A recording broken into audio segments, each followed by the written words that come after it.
Mr. Peters, thank you for joining us on a fine Wellington morning. It's been quite a year, hasn't it? Good morning. It is a fine Wellington morning for a change. It's really quite glorious. And thinking about the few days where we've had all these cancellations at the airport, it's quite a pleasant surprise. All right. Look, I first want to deal with just a couple of current issues before we move on. Is there any question first on the greyhound issue that I think many New Zealanders have welcomed? And some people say, oh, gosh, horse racing will be next. That's not the plan, is it? That's not the plan. There are different animals, and you've got the usual cacophony of clowns who want everything to change. They'll stop everything if they could. And in the end, we'd be all walking to work, the whole country would have been paralysed and everybody would be broke. No, there are different animals, but we've agonised over this since the 2013 report, 2017 report, and 2021 report. And they all point to the fact that the dangerous and damaging injuries that these dogs are getting is just far too high, and that we need to do something about it, and we are. And I'm delighted that, having consulted with Cross Parliament, we got 122 people to agree to do the right thing. Right. Also, would I add, is it likely to have some positive impact, if you like, on the horse racing, the gambling, the patronage of greyhound racing may well switch to the horse track? Well, of course it will. It was about 8% of the industry in terms of racing itself. That's about 150 million. But there will be switchovers, so to speak. And also the industry is being galvanised now with the other piece of legislation that came in yesterday that will bring $1 billion more in prize money over the next 10 years. Right.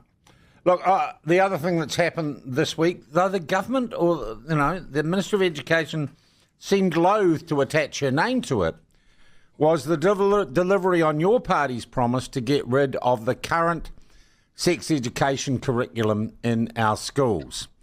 And I must note, I really found it very curious the way the minister, and she never got back to us, did she, Ben, about doing an interview about it, wouldn't engage with us on it. And the Education Review Office seems to have taken the delivery of your promise as an opportunity to say, we are going to rewrite that curriculum and we don't think parents should have any say or be involved. It's extraordinary, actually. You think about it, that we had a coalition agreement. It is the result of the people voting. It's the people's voice, so to speak. This was in it. And yet these bureaucrats think that despite that they'll carry on as though, like the River Thames, men may come, men may go, but I go on forever. No, you won't. We're going to fix this up. We're going to have you stopping interfering with children's lives and ignoring parents. We're going to do things the way we used to do them, where parents who are, after all, the caregivers, and everybody else who's not a caregiver is in loco parentis, in the stead of the parent, will be treated properly. That's what we're going to do from here on in. Radio New Zealand tells me that that's just bigotry and homophobia, and the parents can butt out and they'll just rewrite it. It is. Yeah, it is. It's on their part bigotry of the worst sort. Arrogant bigotry. About 5% of the population max will believe in what they've got to say. But with your taxpayers' money, they're pushing out this dross and crap, and we're going to stop them. Well, you better have a talk to Erica Stanford, who doesn't seem to be doing anything to stop them. Well, I don't know that. I mean, the reality is you've got a huge portfolio, and a lot of times ministers are working on every sort of thing. But I will talk to her about it. But here's the point. We talked to them before the government was formed. It's called coalition negotiations. And when you agree to something and you shake someone's hand, you keep your word. That's what I'm asking for. All right. Mr. Peters, do you think you've had a year of delivery for New Zealand First? Do you think you've achieved all that you set out to? And I know you didn't have a 50-point plan, but... Well, I don't have, this sort of dashboard crap that I see other people perform on, and a 50-point plan or a 100-point plan or a quarter-year plan. No, we set out, and very soon in the next few days, we're going to put our list of things we quietly achieved. Because some talk and some do. We've got a long list of things we've fixed up, whether it be a therapeutic products bill and the second phase of that, or this legislation we're talking about now, which we said we're going to deal to. We've got a serious list of performance outcomes, but guess what? The best is yet to come in the next week, we've got more things to announce that are part of our commitments in the campaign and in the mission agreement. All right. Look, I was wondering, Winston, would you mind taking some calls? Because I know a number of people have said they'd like to call in. I'm very happy to. So it so happens I got a bit of a break here, so I can take a course for a little while. Okay. Winston Peters, the Deputy Prime Minister and Minister of Foreign Affairs and Leader of New Zealand Affairs, is open to your calls. Dial in on 0800 33 2283. In a broader context, I have made the observation on the show recently that, like many new governments, it seems to me after a year, newish ministers and newish MPs are suddenly figuring out that often bureaucrats, it's lovely to get into the office, it's lovely to have won the government or the Treasury benches, and you think you're in control. And after about a year, you figure, those people down at the department, I'm not sure I am that in control. Sometimes these guys are hoodwinking me. And you see this change in the relationship as elected representatives really do start to assert their power and do what people elected them to do. And it's a funny little transition. I get the feeling, and I'm not talking so much about New Zealand First because you've got more experience than anyone in this, but it seems to me this government's going, maybe we need to get those bureaucrats, those paper pushers under a bit more control. You're so right. You're speculating, but you are right. In the sense I've seen some things when you think, this is just breathtaking. Why did you listen to that bunch? Why did you listen to that group? It's a bit like Roosevelt, the first Roosevelt, when he said, talk softly and carry a big stick. You really got to have people that you can trust, who are prepared to disagree with you, because in the end, you want advice that is sound where you can consider things. It doesn't mean you want yes people, yes women, yes men. You need very good advisors and people you can seriously trust. But at the end of the day, you're carrying the can here, and you better get it right. Yeah. All right, I've got a couple of calls here. Gail, you're on. Good morning, Mr. Peters. I'm hoping that you can educate me.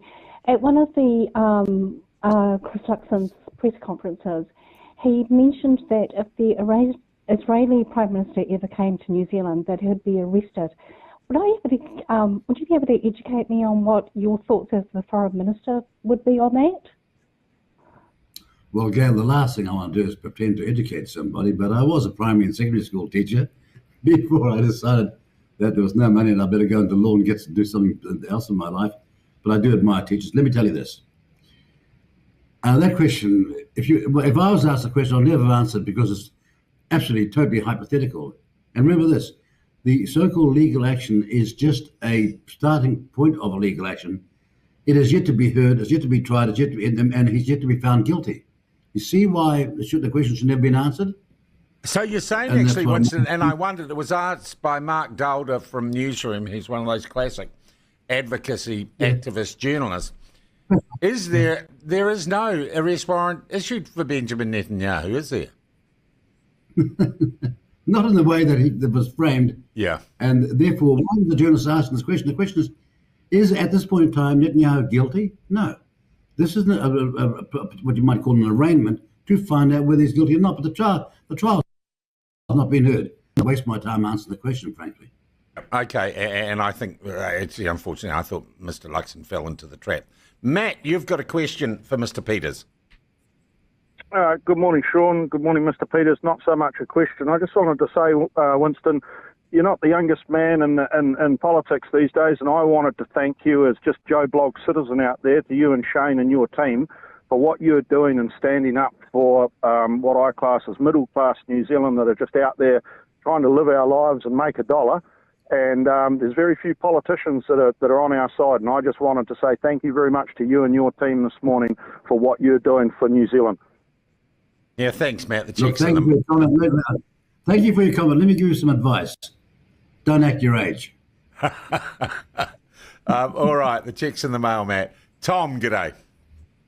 Good morning, Sean, Mr. Peters. Lovely to be speaking with you this morning. Mr. Peters, I wanted to start by thanking you for your position on the tikanga in legal education issue. This is something that you posted on X about back in May, I think it was. And I think out of everyone who's publicly commented on this, yours has been the strongest and clearest stance. You might recall that there was a select committee hearing in October about this issue. I wonder whether you can say whether there's been any update on that, and whether there are any actions that New Zealand First are taking to, get tikanga removed from legal education. Look, you've asked a very good question. It's going to be in some universities part of their so-called agenda next year, and our job is to say that we're not going to go on paying for this stuff. And we've got to make a stand here. This tikanga is what is being supplanted as against all the developments of modern law from many societies, bring us to the cream of what we've got now, which is the finest we've had in the history of humanity. A very rare system. It's all being thrown out the door in a rush to the bottom by these so-called academics and these so-called the lawmakers. And it's tragic in a way to say that tikanga should be part of the law and be a decision-making part of the law is, in my view, so retrograde, and it's so unhelpful to what I call the mass majority of Maori. There'll be a small elite at the top making a fortune out of this, and the people at the bottom will get nothing, as it so often happens when it comes to some Maori causes. And stop it, we intend to do, and we're going to go on doing it. And if we've got to cut their water off, we will. Very good. Thank you for that, Mr. Peters. Good question, Rich. Tom, good morning. Oh, sorry, that was Tom. Rich is now up. Rich, how are you, mate? Yeah, Sean. Hey, morning, Mr. Peters. My question for you is, this has probably been a debate for quite some time now, but what's your stance on our name in this country? Because I just feel, we've talked about it before on Sean's show, that, it's starting to become more about Aotearoa than New Zealand. Like, the majority of this country didn't get a vote or have an opinion on this, and it seems like our name's just been changed for the sake of it without even asking the people of New Zealand. And I just wanted to know, what's your stance on that? Are we going to have a referendum on this in the future, or is it going to be New Zealand? Is it going to be Aotearoa? I just kind of want to know what your understanding is on that, because I'm getting a little bit frustrated that they just changed our name without even asking us, and I just want to know what's your view on that, please. Now, Richie, I'm delighted to be talking to you, but you've got a very roundabout way of asking a question, right? And my answer to you is this. It's the 1880s, 1890s, well over 100 years ago, when a guy called Pemba Reeves, who's not Maori, no, he's European, he starts using the word Aotearoa. Before that, it was not known in that context, other than it belongs in a place called French Polynesia, which is not surprising because when Captain Cook came through, he picked up a Polynesian from French Polynesia to help him interpret the people he might run into in the future. And that's why this Polynesian from French Polynesia was able to talk to the Maori when he came with Captain Cook. Now, they have a phrase there for Aotearoa. That's where the whole thing comes from.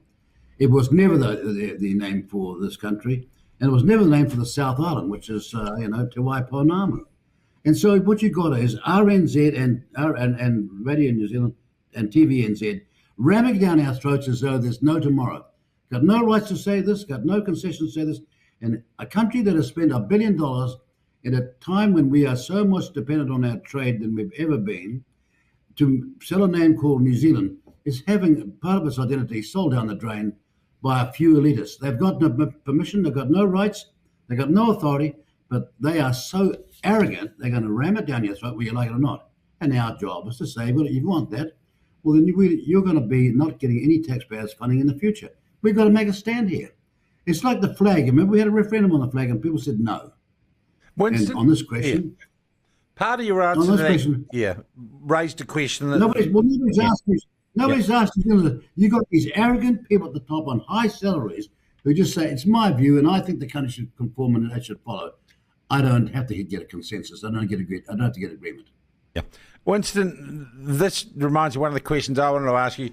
You began the year and, the government launched, and you just came out swinging against, I loosely call them my colleagues in the mainstream media or in the press gallery, Some of them haven't survived. A lot of the organisations are gone. Democracy's still working despite the demise of News Hub. The spin-offers would appear to be in terminal decline. And you kind of took them on, I think, much to the discomfort of your national coalition partners. Is that battle still going, or do you think you've won it? The battle's still going, because I just cannot believe, how shall I say it?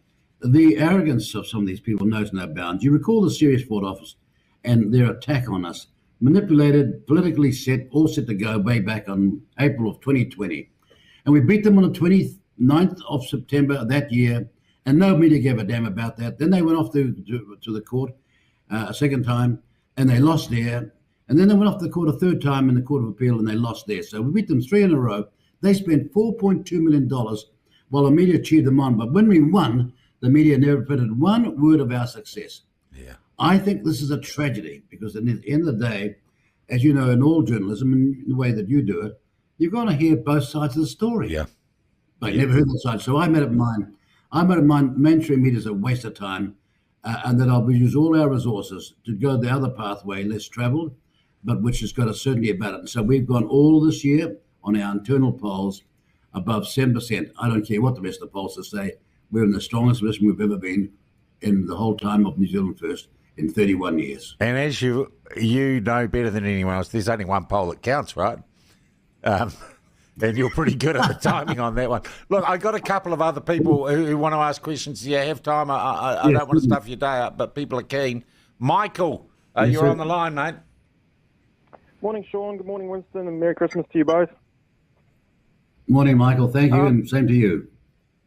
Thank you. I just wanted to call up about the RSE document. So that document is it's based off a Marxist theory of education known as critical pedagogy. That's been rampant within our teacher training colleges for the best part of 50 years now. Is there actually a plan to go forward looking at teacher training colleges and looking at the rot that's built this document? We have a very simple plan.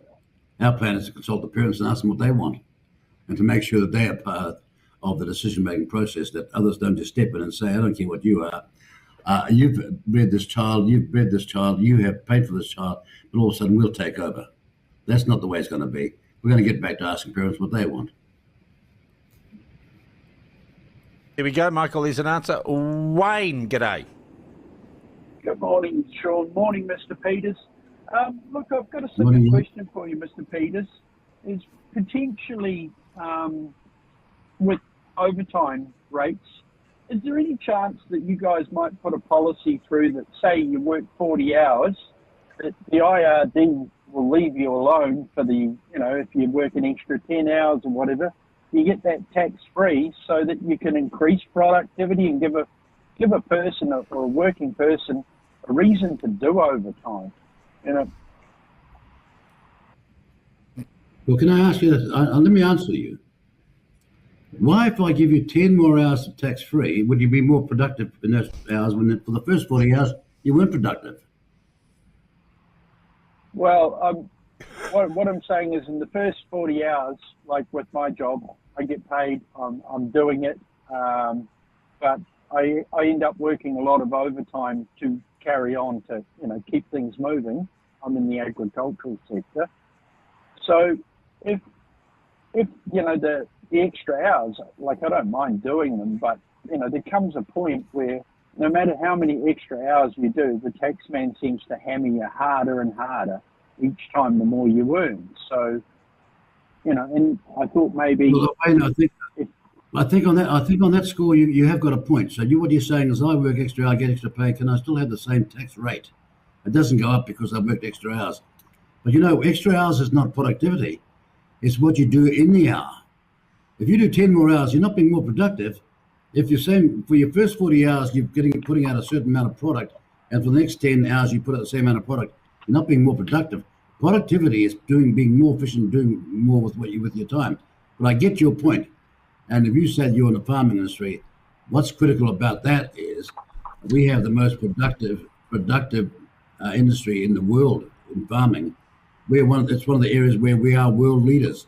So I'm all with you in ensuring that if you do work harder, you work 60, 70 hours, that your tax should be the same. I think we're also in danger here of vesting in Mr. Peters' knowledge of every portfolio of everything, and he may not be the sage or the oracle of all things.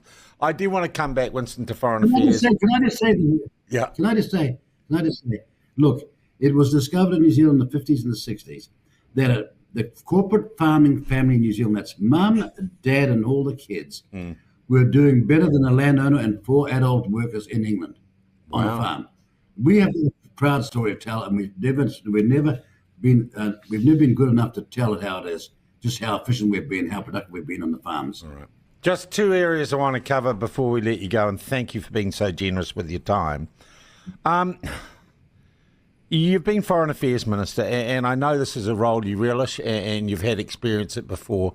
An awful lot has happened internationally this year. You've done, I don't know how many miles you've done, but you've been all over the world. You've met a lot of people, and we live in a world where our part in it is being questioned. We've still got this question of Pillar 2 in AUKUS. From your perspective, is the world a safer place? Is New Zealand more secure or less secure in its place in the world at the end of 2024 than it was when you started the job? It's less secure. It's more perilous. It's more uncertain. It's just the kind of world we live in, and everything that we were concerned about at the start of this year has been heightened by developments. But can I just say, you talked about Pillar 2. There was a poll the other day, and it was astonishing on this. But despite all these so-called critics, what I call Manchurian candidates, making all sorts of comments, 51% of New Zealanders said they want to know more about it and they're for it, and 20% said they were against it. See what I mean? Yeah. The average person in New Zealand is getting the world we live in, and that's good. Yeah. And look, finally, I want to talk about, and I hate to say it, and I feel kind of guilty as a New Zealander, having done journalism for 40 years. In some ways, the issue that has dominated this year and looks set to dominate the next year, and I hate to say it, New Zealand, is race or ethnicity. Yes. And the debate over the treaty, which is really a debate, or unfortunately seems to me to have degraded to a debate in some cases about race. We have the Māori Party called before the Privileges Committee to account for a total disrespect to the parliamentary process and the rules of Parliament. Do you see progress being made in that debate? Are we closer to a resolution of these very fundamentally difficult issues that confront our country? The Party Māori has got away with it because there has been weak judgments in their behaviour. Their arrogance knows no bounds. They don't give a rat's about what anybody else thinks. They think that they're the new norm. And they come to Parliament dressed in T-shirts and slippers on and what have you, and cowboy hats on, and carry on as though the rest of us are nobody. I go back to, I'm going back in history, to 1867 when the first 4 Maori seats were started. And all those years, all those Maori leaders from all those down through the centuries have respected Parliament. And here comes this new bunch who are so arrogant that when we turned up in 2023 and took them on, they couldn't believe it. They hit the roof. They hate the fact that somebody's called into question because they're a fraud. Ngarawira Paka is 3/4 European, and she's carrying on as though that part of her bloodlines are just repulsive, and this little Maori minority part of her is so-and-so. Then she says today, a Morning Report, in a long interview, which was a disgrace in itself, that 20% of this country is Maori. That's a lie. For half Maori or more wouldn't be 5% of our population. So stop lying, stop denying our heritage, and stop trying to be separatists. But here's the good news. They've blown their credibility. From here on in, they're going down. You watch me when I say this. I've been in this game long enough to know when people blow their cover or do the extreme thing. And here we were arguing about a treaty bill. Well, they were entitled to tear it up in Parliament, but they weren't entitled to stop all the proceedings and have a haka and stare down another member of Parliament the way they did. Of course, they should be going to the Privileges Committee. But the point is they've got to there because no one in the system stood up to them on day one. When they first turned up, they were dancing around giving these hakas in Parliament and doing all this kapa haka stuff as part of their speeches. And if you're allowed to stop and do kapa haka and what have you, how the hell can you have a parliamentary program? Because timetables are important. We're all busy. We've got meetings to go to. We've got committees to go to. We've got people to see, places to talk about. And all of a sudden, this party says, doesn't matter. For this time, forget about your agenda, forget about your timetable. I'm going to take over without any permission at all. Parliament is about rules. And the sad thing is, and I've said to Jerry Barney in a way, Jerry, you've got to stiffen up here real big, because we've got to go back to what we used to be, a parliament where people, all of us, no matter what we liked or didn't like, nevertheless respected the right of the system to govern the time we are there when we're talking about a debate. It's So you complicated. do, and I was saying this morning, I think this is very important, this Privileges Committee hearing. It's as to whether or not there are rules and a functional parliamentary democracy in New Zealand. Well, they're like to get up and start to haka at the committee, at the Privileges Committee. That's how they carry on. The answer is, yeah, that's good. So you're out of Parliament now for the next month with no pay. You're not going to get away with it. Well, That's what we're going to do. So we who are Maori in part, since 1867 have been honouring Parliament, why are this bunch of new latest clowns allowed to get away with it? Yeah. It's disgusting. Winston, we've taken an awful lot of your time. Thank you very much. The audience and through the text and through the calls we've had, incredibly appreciative of it. What are you doing for Christmas? I'll let you know on Friday. I'll be seeing you down there. That's right. I'll see you in Tauranga on Friday. Thank you You're so gonna much be for your long, time. long. And I suspect, by the sounds of it, this isn't going to be the last time we're talking to you on the platform this year, because the news year will just not die. Thank you very much for your time. Have a great day. That is the Deputy... That's the Deputy Prime Minister, Minister of Foreign Affairs, leader of the New Zealand First Party, Winston Peters.